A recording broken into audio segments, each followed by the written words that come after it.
अगर आप भी चाहते हैं गंगा स्टूडियो का ऑडियो वीडियो सबसे पहले आप तक पहुंचे तो हमारे चैनल को सब्सक्राइब जरूर करें और साथ में बेल आइकन को दबाना ना भूलें।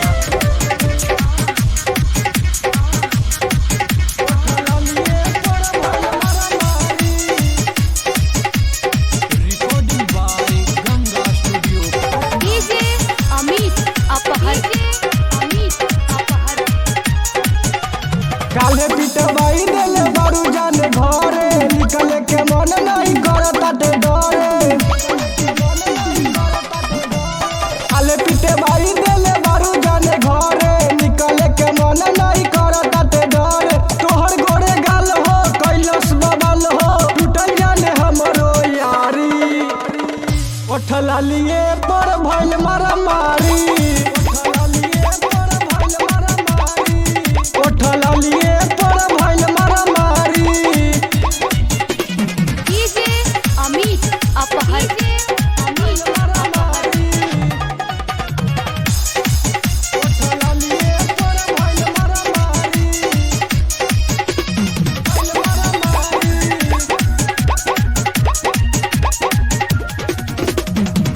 जब के तोहर सुरतिया जन्म रलस मोहनी मूरतिया ओठवा तो सूरत के लाली कोही का हम बतिया।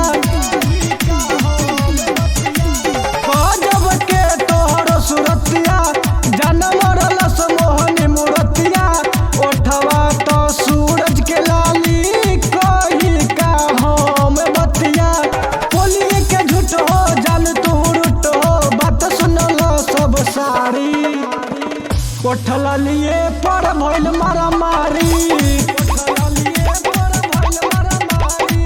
कोठला लिए पर भइल मारा मारी।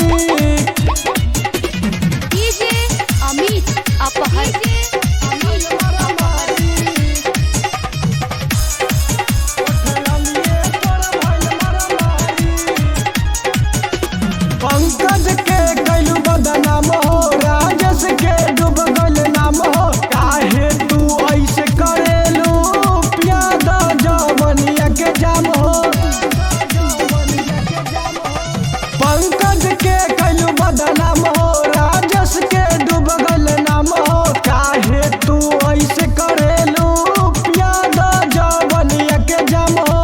घर जाके कहले पापा बारे मरले चिन्हासी देले कोठला लिए पर भइल मारा मारी। कोठला लिए पर भइल मारा मारी। काले पिटवाई देले बारू जाने घरे निकले के मन नहीं करताटे डरे। तोहर गोरे गाल हो कैलस बबल हो टूटल जाने हमरो यारी। कोठला लिए पर भइल मारा मारी। कोठला लिए